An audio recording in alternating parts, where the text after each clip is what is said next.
Hello and welcome. I'm Salvatore Insinga, neurosurgeon at Catholic Health. We are living through some exciting times in healthcare, especially in my field of neurosurgery, which I've been involved with over 2 decades. We've seen some technology and changes in materials that have really changed the way we take care of patients and provide and deliver healthcare. Over the next several minutes, we're going to see some slides and some applications of these technologies. And just like ancient man utilized fire and the wheel to help us and go forward, we're going to, in our field in neurosurgery, utilize these tools and changes in materials to deliver healthcare to our patients in a more safer and efficient way.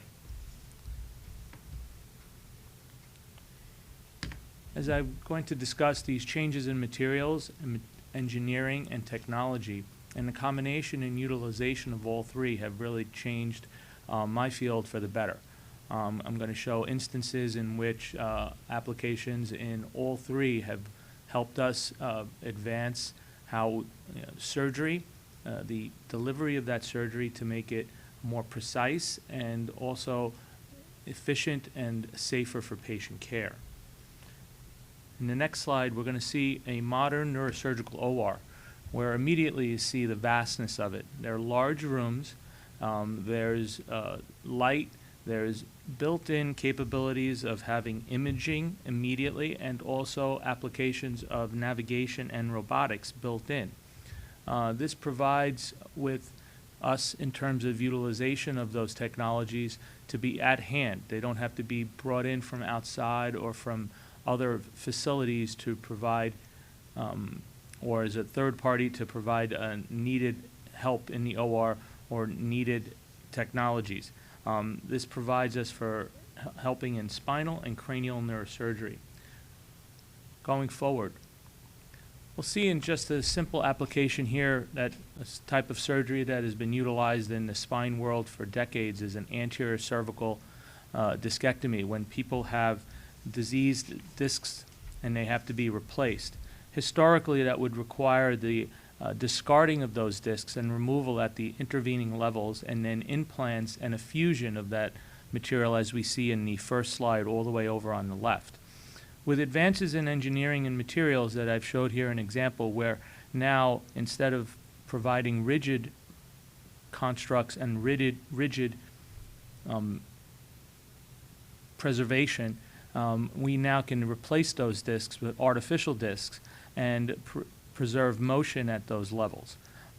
This most closely follows human function and also prevents breakdown at other levels in the future. And it really becomes a tremendous advance that we've had, especially over the last several years, than what was done before. This is just an example of what happens in the cervical spine. These could be replicated also in the lumbar spine. Here it's just a slide basically showing how on the previous slide I showed a artificial disc is replacing the old disc and replacing a diseased disc with some grooved materials in the neck, and basically that is slid in, and obviously there are different sizes that go for that and basically are sized up to the particular patient. This is an advance that basically has happened over a decade, but you'll get to see how slowly using minimally invasive techniques rather than having large open incisions but working through tubes has provided us to have a safer and less disruption of normal tissue and being able to do surgeries through a smaller opening. This melded with the technology that we'll be seeing in the next couple of slides in terms of robotics and image guidance, utilization of a combination of these new technologies really provides extra safety and expands upon this minimally invasive technique, not only in terms of spinal, but also in terms of cranial. Obviously, patients are going to have really good cosmetic results with smaller incisions, but also remember that less disruption of the normal surrounding tissue and taking care of the pathology and at hand also decreases pain and causes patients to stay in the hospital longer, with you having more disruption and recovery of that tissue and maybe this will also help in terms of getting patients home quicker.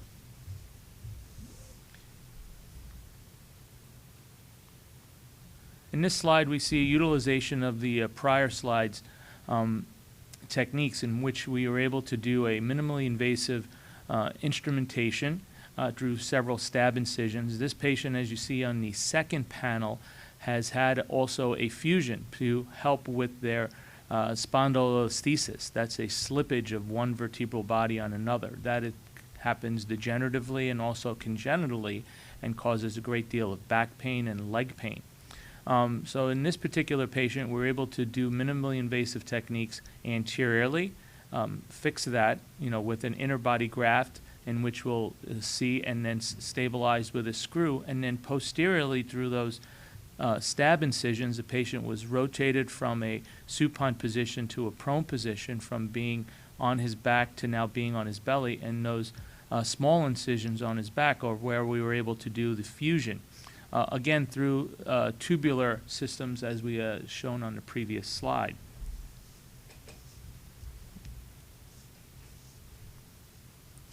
In this slide, I show that this is advanced from just a tubular system to now having robotics help us. In this schematic, we're able to see that a patient has a reference electrode, those 4 little dots on the side here, that has been implanted just with a stab wound. That provides the camera that is intraoperatively and not seen on this slide, but basically gives it a point and a reference, and then a robotic arm, controlled by a surgeon, will guide us to where we need to place the screws. This provides really accurate placement of instrumentation, both in spinal and cranial cases, and accelerates the process. Also, through use of a robot to guide us directly into the to the spot of where an incision or a screw is going to be made, we disrupt normal tissues much less, and causing less pain and causing less tendency of having a neurological deficit. In this OR, we see how we were able to utilize a combination of those techniques, where we have minimally invasive surgery through tubular retractors, both anteriorly and posteriorly, and also robotics. On the side, we're able to see that the patient had screw instrumentation robotically driven, and then the patient is on his side, and anteriorly a second team was able to do a anterior approach through a small incision.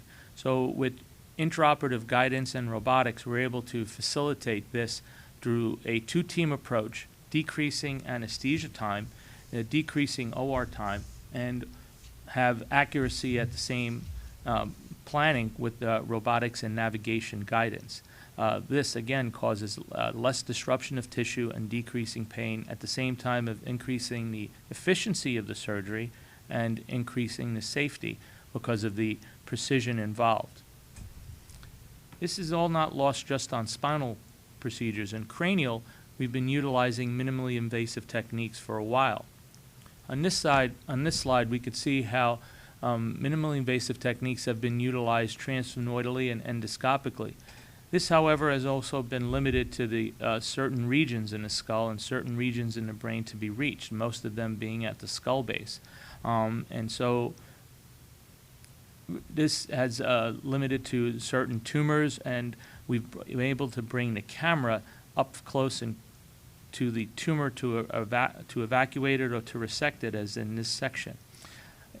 What we're able to do now is basically take that camera and have a larger distance or a larger field of view through microscopic or exoscope techniques, and we'll see that in the subsequent slides, and pair this with some other imaging technology and advances that have come about, and utilization of those and combination of those technologies have provided safer and efficient resections. Here we see us in the OR just utilizing the endoscope, and either you're looking through the nares or looking through a cranial cavity and having a small screen and small field of view. Navigation is utilized, but not to the fullest extent that we can. So this is an older slide, and now we try to make advances of utilizing robotics or navigation, utilizing the endoscopic techniques, we're able to take this forward and melt this together with some of our image advances, such as what we see here is diffusion tensor imaging. This is kind of new in the world of neurosurgery, probably several years old, in which now, with software techniques and MRIs, we're able to look at the actual wiring of the brain. This is similar to like when looking at a house from the outside, but not really knowing what the wiring inside that house is looking like. This is very important because the wires are what carry information in the brain, and the avoidance of the of those wires is what's impacting patient neurological outcome. By avoiding disruption of that normal tissue or normal wires in terms of evacuating or resecting either a tumor or hematoma, makes for better surgery. So by utilizing some of these techniques, and you'll see in the difference between the red arrows and the yellow arrows, the arrows mark basically approaches to this tumor. We're looking at an MRI of a patient that having a tumor on the top of the skull, but there's a cap of normal brain tissue over it. What we try to utilize is how do we approach this safely? So by having a MRI of this patient with the wires placed, and then we bring this information intraoperatively.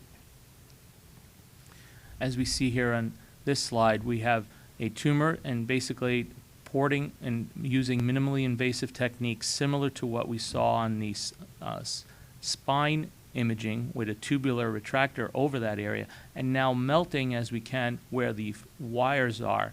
We're able to utilize both of these technologies simultaneously to resect this tumor by not disrupting the wires or the neurological information carrying elements in the brain, and that provides for safer surgery and less disruption and less neurological deficit.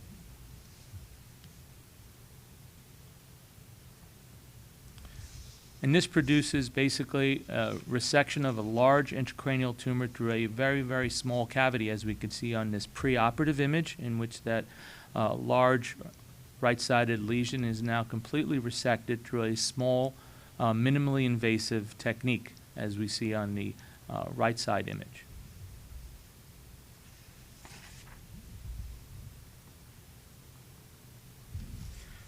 Going forward, another advance that has happened more on the biochemical world is the introduction of 5-ALA, which stands for 5-aminolevulonic acid. This is a material that binds to tissue that is rapidly dividing, similar to what we would see in tumor tissue.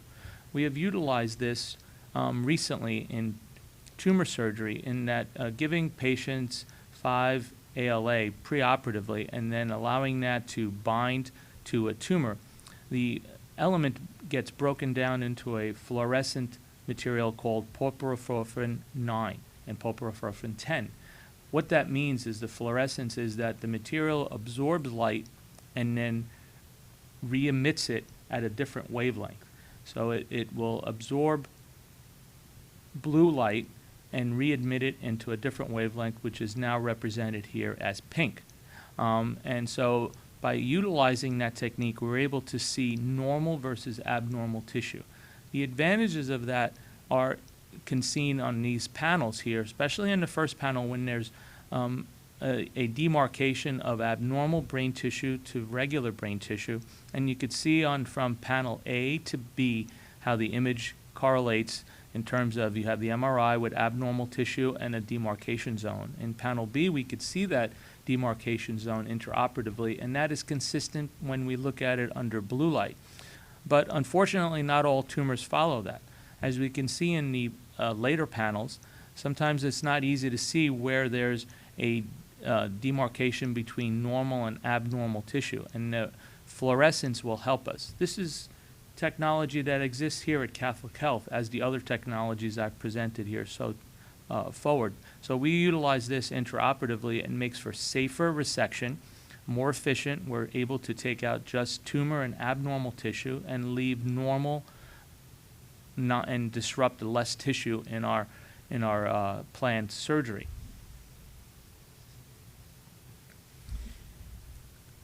That being said, now we see how ORs that we saw before become filled,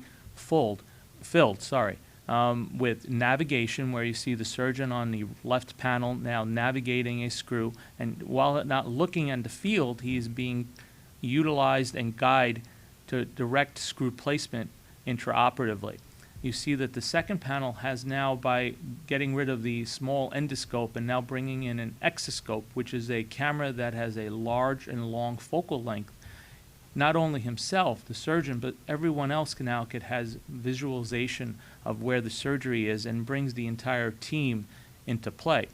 And that also has direct advantage in terms of from a training and teaching ability. Now you're able to see fine detail on a large field and a large screen.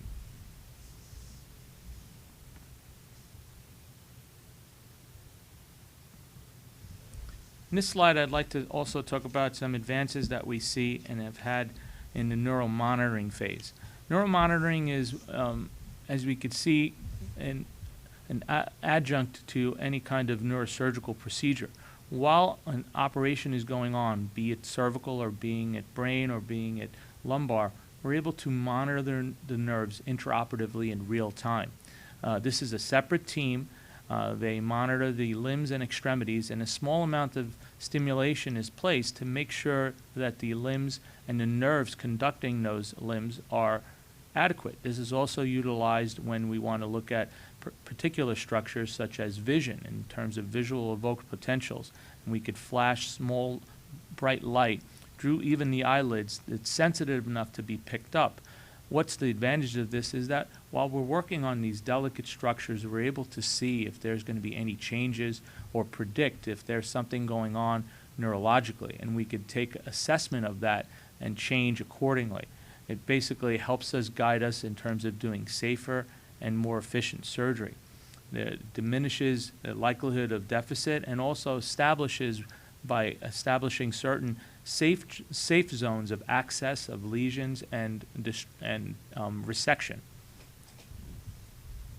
You can see here in the background that in the first panel that there are surgeons at work while the neuromonitoring team is monitoring that, and the output is measured in terms of EMGs and SSEPs, as we see on the panel on the left.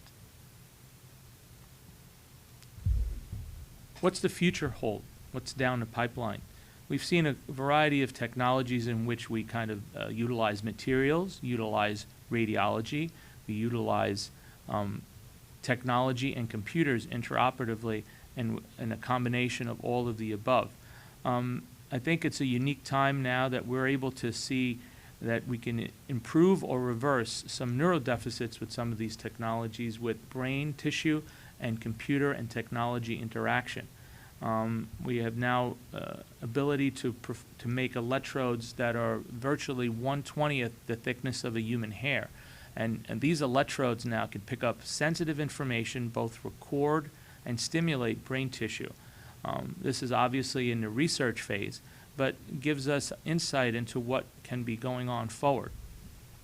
In this slide, I show that basically in the research phase, and it's a schematic in which a patient has had some electrodes implanted, that array that we see on the right, and that array has been implanted, and then through stimulation in a patient that has lost the ability to either speak or to move a certain extremity, now can record when the patient has the ability or wants to move his arm as they did before, and can process that into being able to speak or move their extremity.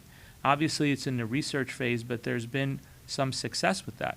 On the second panel, we see how an array placed in the visual cortex and then a camera, a goggles camera picking up visual cues, can provide certain discrepancies of light through having a portable processor and sending that to the array at the brain array interface. Those signals are then transmitted into visual somatosensory representation, reproducing a light pattern almost as if seeing. These experiments have been done. They're at the research level, but it's something that's really really impressive and something that we look forward to utilizing in the field of neurosciences. This has received much public and much accolades lately with the Neuralink. Obviously, there's a very charismatic person such as Elon Musk behind it, but it has a great deal of validity and research background in which he's been having success with training monkeys in order to play computer games. But these implants can utilize and reverse or augment some human issues that we've had, such as vision and motor extremity weakness. This is something that I look forward to in terms of being able to utilize in the future of my career and being able to offer patients that have had deficits improvement or improve in their loss of function. Thank you.